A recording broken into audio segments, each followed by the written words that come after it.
If you're an author or plan to be one, get excited because this podcast is for you. Book Marketing Mentors is the only podcast dedicated to helping you successfully market and sell your book. If you're ready for empowering conversations with successful marketing mavens, then grab a coffee or tea and listen in to your host, international best-selling author Susan Friedman. Welcome to Book Marketing Mentors, the weekly podcast where you learn proven strategies, tools, ideas, and tips from the masters. Every week, I introduce you to a marketing master who will share their expertise to help you market and sell more books. Today, my special guest is a business acceleration strategist. For the past 21 years, Sue Clement has specialized in helping entrepreneurs expand their visibility, grow their profits, increase their impact, and scale to 6 and 7 figures. Having performed hundreds of live and virtual presentations, Sue's created her signature Masterclass conversion framework, where she and her clients have used to convert clients like crazy and generate up to 6,000 in one 90-minute presentation. Wow. That's amazing. A new friend and colleague. Sue, what an absolute pleasure it is to welcome you to the show. And thank you for being this week's guest expert and mentor. Thanks for having me here, Susan. I'm so excited to share and to connect with everyone. Yes. And Sue, you're a genius at helping clients with your special Masterclass conversion framework. And I've had a little taster of that. I really want us to talk about this whole concept of masterclasses. And I think the best place to start is always at the beginning. So let's look at the basics so that we really understand this verbiage and, everybody understands exactly what is a masterclass. That's a great question, Susan, because so often people kind of get them mixed up because it depends on where you come from and how long you've been in business and how things have changed over the years. But, a masterclass, some people think it's a webinar, masterclass, and there's a bit of a discussion out there. People sometimes think that a webinar is meant to sell and a masterclass is meant to teach. And from my point of view, it doesn't matter really what you call it. They are basically a virtual presentation and they should both teach and sell from my point of view. And I know that that's something that you really do well. With that in mind, how do you feel that it can help an author with their book and their message? Well, absolutely. When we think about doing a masterclass, ultimately, a lot of business owners do it because they're looking for a customer, the revenue off of the back end of it. But we're being short-sighted if we just look at it from that point of view, because truly doing a masterclass is a great way for you to use that credibility and become that authority on the topic. It is also a way to get visibility and, of course, to get leads, to build your community, and ultimately to get clients if you're selling something at the end of it. But really, it's truly designed for the credibility and the visibility. I call it the audience and authority building that it provides is incredible. Is there a percentage of time that you would be sharing your expertise, let's say, and then how much percentage of that time would you spend on that versus how much time would you spend on that talking about maybe a product or a service that you wanted to sell? I love that you asked that question because, frankly, that's one of the mistakes that a lot of people do. I call it the Salesy weirdo. When people, they teach and then they sell. And it becomes very pitchy and they're uncomfortable. The audience is uncomfortable and ultimately it doesn't do what you want it to do. My strategy and the way I teach my clients is that we sell all the way through, but we're not really selling. We're positioning our offer. We're silently selling. And we can sell basically from how we get engagement at the beginning of the masterclass, how we set up the audience so that they are participating and that we get that enrollment and that engagement, how we position ourselves in our story, our hero's journey story, as I like to call it. We have to make sure that we tell people where we come from and that they can see that we are the expert, but also they can understand that we've walked in their path, that we know where they're at, ahead of time. But really, the selling happens through the content. in the stories that you sell and how you pre-sell or pre-handle the objections right off the bat, so that when you get to make your offer at the end, it's not really a pitch or an offer. You've taken the audience on this wonderful journey where you've shared information, where you've told stories, where you've shared testimonials. Then almost by the time you get to the end, they can't wait to hear what your offer is going to be because they're so warmed up. They get to know you. You're credible. They're really looking to buy from you at the end. I mean, that's what one of my clients said to me. She was so amazed when she followed my framework. She goes, I've never done it before, that I had so many people waiting and wanting to hear what I was going to offer them at the end.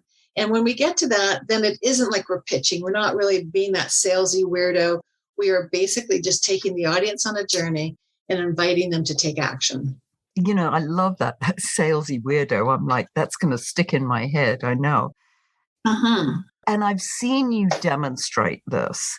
It's brilliant. And you're absolutely right, because I attended a session where you taught the class and you were demonstrating the skills at the same time while you were teaching this class. I was like, this is brilliant.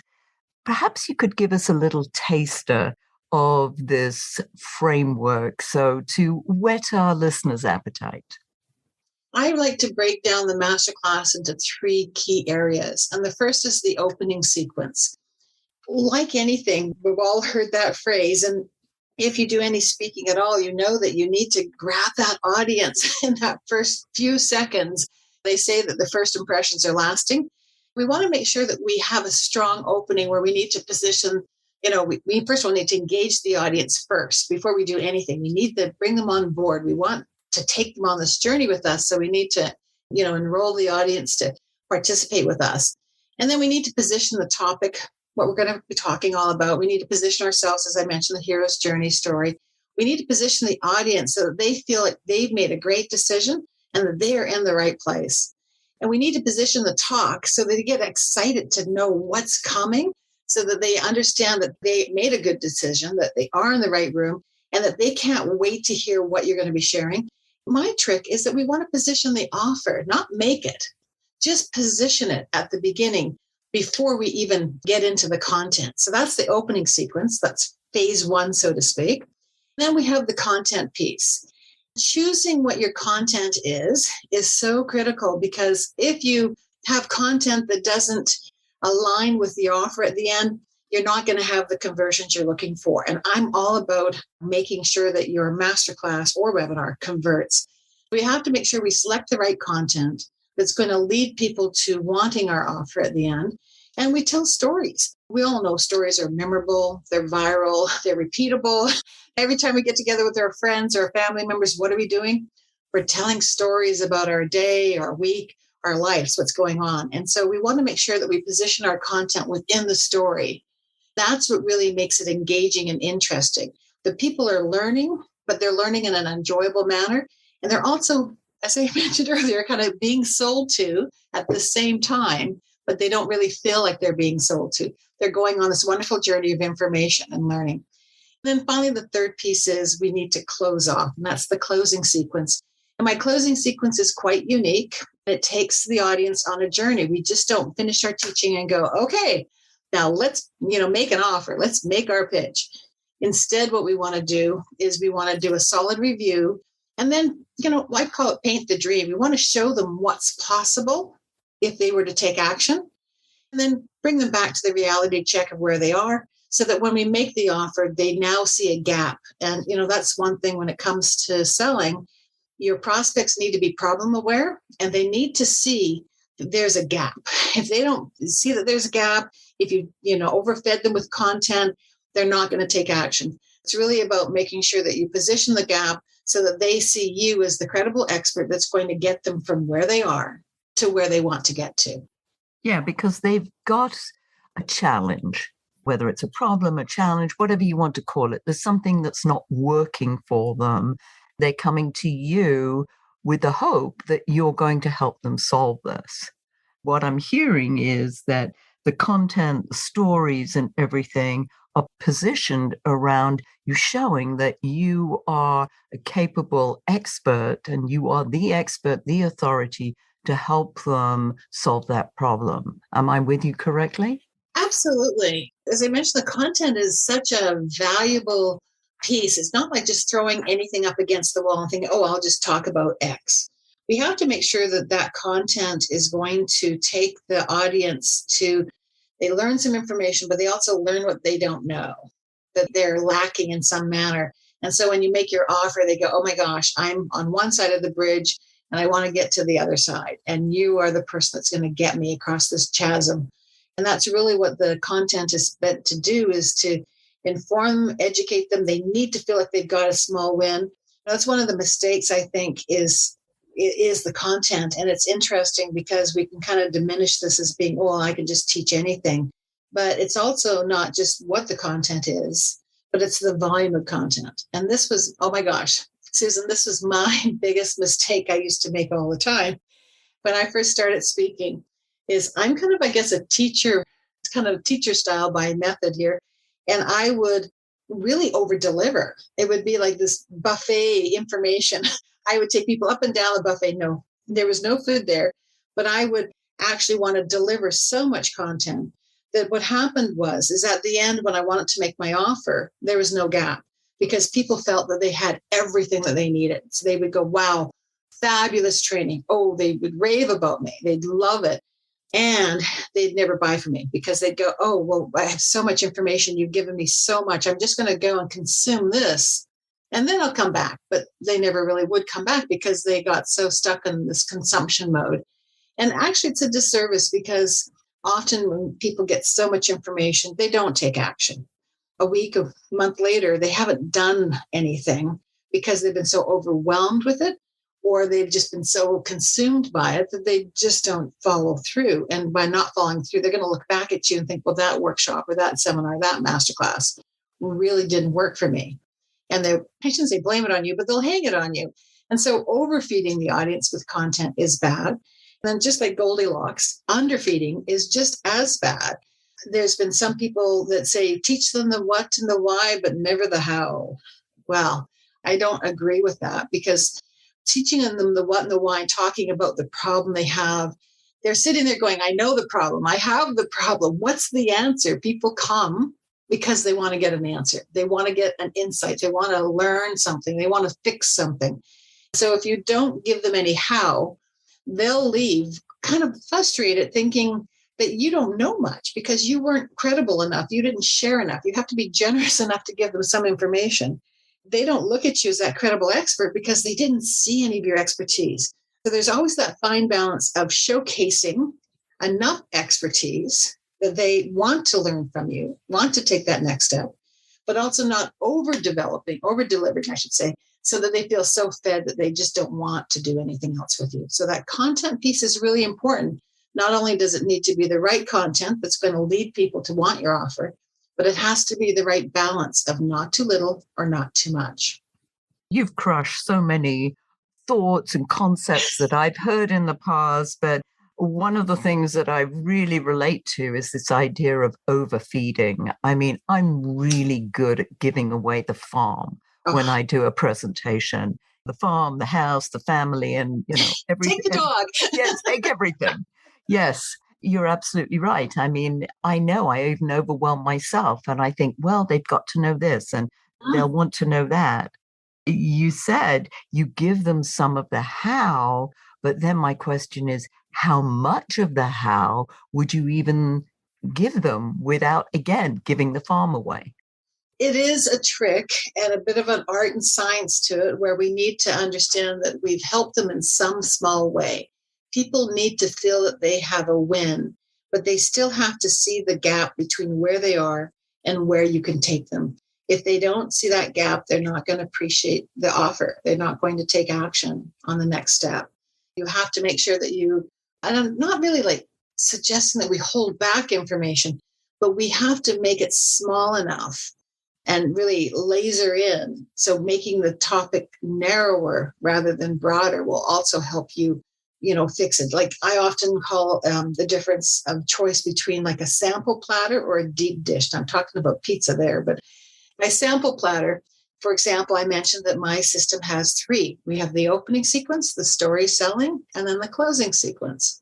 Well, I could do a masterclass, and the sample platter would be saying, this is the framework. And I could give you a couple tips from each of the categories, but I wouldn't give you enough of any one category. But you would see that there's a journey and that there's a path and there's a process to this. That would be the sample platter where I just give you little bits of the whole structure of it. Now on deep dish instead is I might showcase the whole framework, tell you there's 3 pieces. And I'd say, but today we're only going into the first opening. And we would go deep in the opening and I would teach you everything you needed to know about the opening, but you still wouldn't know the story selling or the closing sequence. Therefore, you know one piece, but now you recognize there's other pieces that you need to learn. That's the deep dish style. And sample platter is a little bit of everything. You can kind of take it from either version, but just don't go deep sample because then you've given them everything. Yes. And it's holding back and realizing you don't have to give them everything. But I love that framework that, as you said, you've got 3 parts and either touch on each of them with a little taster of everything, or you take one and go deep, do a deep dive into that one and say, hey, the other 2 come with the package. Absolutely. People need to see the journey of where they could go. Yes. And that journey is it's that transformation. Mm-hmm. It's like they have this challenge issue and they don't know how to get from here to there. As you rightly said, you're taking them on this journey and you want to make this journey as smooth and as comfortable and fun and exciting as it can possibly be. Otherwise, why would they want to work with you? Exactly. You raise a really good point there, Susan, is that they do need to see that there's a journey and you don't want to overwhelm them, over confuse them, over baffle them, make them feel stupid because they didn't get it. I don't know. I've been in some audiences and I'm not quite catching on and it doesn't make me feel very secure about wanting to take the next step. We do want to make it consumable. I think the word that I love to use is the content consumable? Can the audience consume it?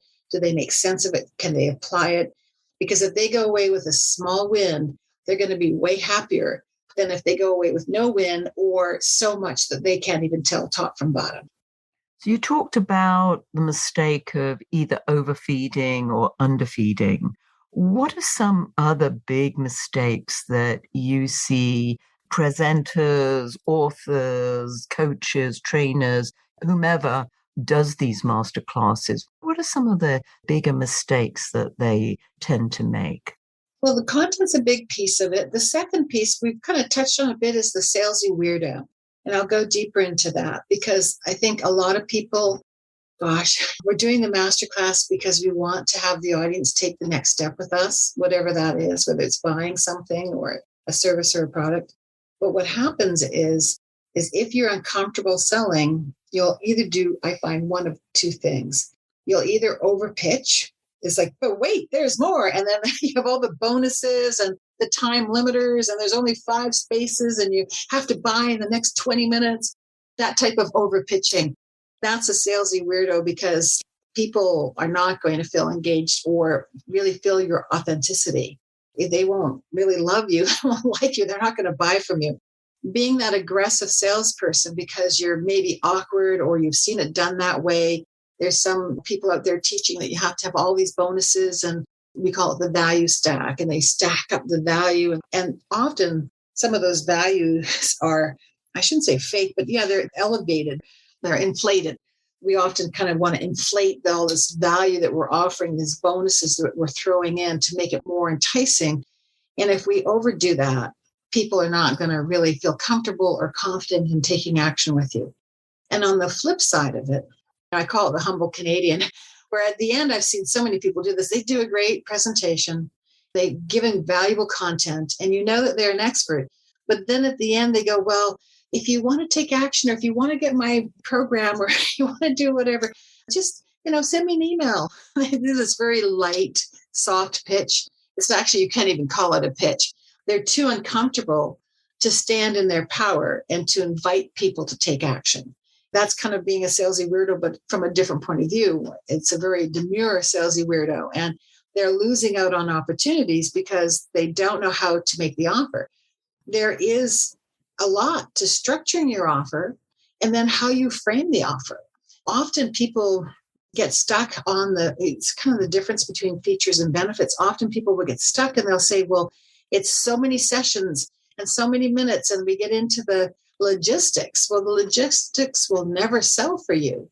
It's about the transformation that you're offering, or I like to call it the impact. We always have to, I use the phrase so that, and this is where a lot of my clients get stuck. When I work with clients where we spend a fair amount of time making sure that the offer is going to fly, that the offer is going to be sound, instead of just saying my program is going to walk you through XYZ. Well, that's a thing. That doesn't give me a sense of why I'd want it. We always need to put the so that. So it's one thing to say, my program is going to walk you through XYZ so that you'll be able to have harmonious relationships, or so that you'll be able to double your income in 90 days, so that whatever the transformation, the impact that your program or service is offering, that's really key. We want to make sure that how we position our offer is going to be compelling and interesting. And the audience can actually see the transformation and the reason why they'd want it. And when we can position our offer in such a way that we're not underselling, we're not overselling, and we are actually compelling them by using the right wording and the right structuring, that's what makes you not be a salesy weirdo. I love those. Those two simple words, so that. Oh, cool. Yes. And that makes you say, okay, now I've got to, what is that so what? What are they going to get from it? Because as you rightly say, that's the transformation or the impact that you're going to have. And that's what they want. That's what they're going to buy, because they see that. That's almost like the light at the end of the tunnel, the pot of gold at the end of the rainbow, whatever cliche you want to use there. But yes, I love it. It's just so simple. And with the so that, often we might take one concept and we might need to ask the so that question 3 or 4 times. I'll often do this with my client. They'll say something and I'll go, well, so that, and they'll answer. And I go, well, yeah, so that, and they'll answer that and go, so that. Finally, we, after 2 or 3 layers down, we get to the really good gold. That's where the real good stuff is, that we can put in our marketing language and in our offer so that the audience really sees the value to them. It's one thing to say it has succession. Well, why? Well, so that I can cover all the content. Okay. And if you cover all the content, so that, what would that give them? You have to kind of keep digging down deeper and deeper until you really hit the gold. But it truly is the jackpot when it comes to figuring out, how to use the marketing language to position your offer so that the audience really does get the impact, because it truly is about, they have to believe it. They have to see it. And they have to understand the impact that your product or services are going to be offering. Yeah, very much so. As you were saying that and saying, you do this, keep going with the so that's with your clients. I'm thinking, yes, that reminds me of the 5 why exercise. You ask why, except yes. that it's not as compelling to say, well, why do you do that? So that is much nicer. What I like about everything that you're saying, Sue, and I know that our listeners will relate to this so well, is because they come to me so often and say, I don't like to sell. I don't want to be salesy. And then when you talk about that salesy weirdo, this whole idea that everybody's got this, or many people have this impression of sales, the car salesman and all these sort of negatives one thinks about. And you say the people who overpitch, I mean, it's too salesy. They can't see themselves doing that. And they think that that's what they have to do in order to sell. Mm-hmm. And what you're doing is you're making it so much more comfortable so that they feel like, hey, I could do that. And that's brilliant. Absolutely. Yes. It truly is, the frame that I always go through is, I call it Hilo, high intention, low attachment. I have high intention that I can serve the audience. I have a high intention that when I make my offer, that I'm intending that people will take action, and I'm intending that I can give them the results. but I have a low attachment whether they do or don't. Because when you detach from the outcome, it creates less pressure for trying to make the offer. You're just standing in service of the people. And I always think of it as not, we use the word offer or pitch, some people, but really it's an invitation. I'm just inviting people, the right people, and I call forth them. Actually, that's the other piece is when I go to make my offer is I will talk about the value of what I'm offering, but I also then call forth, this is for you if. And you want to set that bar high. If you are ambitious, if you want, and you kind of use the language that people are going, yes, that's me. One of the things I haven't said, but all the way through your whole masterclass, you want to get micro yeses. You want to be asking rhetorical questions so people are saying yes all along, so that when you get to your offer and you're raising the bar and you're telling them this is who it's for and this is who it's not for, and you're inviting them. I like to think of I'm calling forth the right people to take action with me. And I'll often say that. And it's like, this is for you if, and if, and if it's not, that's okay. That's great. There's other resources or other people you can go and work with. But if this is you, then step forward. And I like to, as I say, call forth, create the space, but always have that low attachment to the outcome so that you don't feel so much pressure and you're not therefore putting that pressure through onto the audience as you're making your offer. It's just an invitation. You got to remember that. That's such a beautiful segue, Sue, into sharing with our listeners about you, about your services, your invitations, as to how they could potentially work with you if they feel that you are the right person to help them. There you go. Well, this is for you. No, I'm just kidding here. But for anyone who wants to explore how a masterclass could help them in their business, help them either fill a program or sell a product or sell a service, whether you're a coach or a consultant or an expert of any sort, it's a great way to build visibility, credibility, and of course, your list or your audience, and ultimately get clients is do a masterclass. So for any of you out there listening to this and you think, well, gosh, maybe a masterclass would be my next step, then I'm going to invite you to take action with me. I work with people individually, and I also work with people in a group. But today I have a gift for people, and I'm going to share that. It's my money-making masterclass blueprint. And much as I've talked about the opening sequence, the story selling, and the closing sequence, this blueprint walks you through all three of those areas. People can opt in and grab their copy by going to sueclement.com/gift, short and sweet. They can just download it there.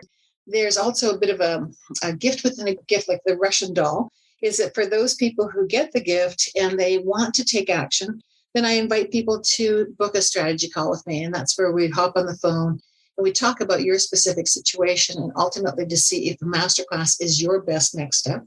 And if it is, how potentially I might be able to help you and what that could look like. There's kind of 2 in 1. This is incredible. And listeners, I invite you to re-listen to just that portion, because what Sue did there was demonstrate all the skills, or many of the skills, that she had been talking about throughout this interview. I really invite you to re-listen to that. It was brilliant. I loved it. So I'm going to re-listen to it because the way you said it, and it was so beautiful because, as I said, you demonstrated exactly what you were talking about. So thank you. And we always love it if our guests would share a golden nugget with our audience before we sign off. What's yours? I guess I want to go back to the Hilo. I think that would be my nugget today. The Hilo and the so that, which we've kind of surfaced well already, but we all have a gift to share. We're not serving the world if we're hiding it under a bushel, so to speak, if we're not stepping out in the spotlight. Writing a book, and I've written a book, and I'm also in 2 additional compilation books, but writing a book is you putting yourself out there, but doing a masterclass is you putting yourself out there further. And so putting yourself out there in a book is kind of passive. A masterclass is a little bit more active because it's live and it's you. The value of a masterclass is that it's live and it's you, but it also can become an evergreen product, you can create tons more content off of it. And actually, one of my books I wrote from doing some teleseminars back in the day, took the recordings and made them into a book. Masterclass can create great content for yourselves. My golden nugget really is that get out there, get visible, invite people to experience you, because we all have that gift and we need to let that gift out. So often we tend to hide it. It's not as difficult as you think, and you've written a book. So get out there and share your message in a masterclass. And that would be my last thoughts for the day. That's great. And the fact is that it doesn't matter if, you slip up, you are going to, but you learn from each of these and you redo it and you try again and again. And you get better and better at it. And as Sue said, she didn't start off the way she is now. She learned how to be that. And as me too, I've done the road warrior thing, doing seminars in every city in the US, I think, or almost everyone. It's felt like every city. And you do. If I think back to my first session, it was a disaster, but I lived through it. I lived to tell the tale. We do. You didn't ask me any of my faux pas, but oh my gosh, that would be another hour, I'm sure. But yes, I have done a lot of master classes that didn't convert, or a lot of speaking gigs. All the lessons that I teach my clients and in my program and in the blueprint, they all are personal lessons that I learned the hard way.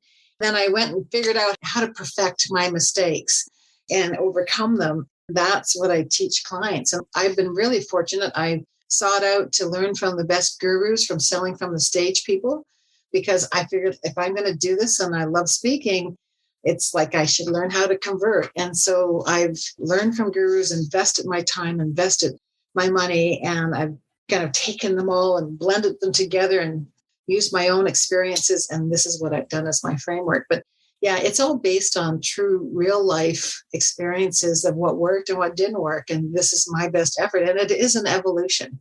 I continue every presentation. I go, wow, I should have. And we all learn from them.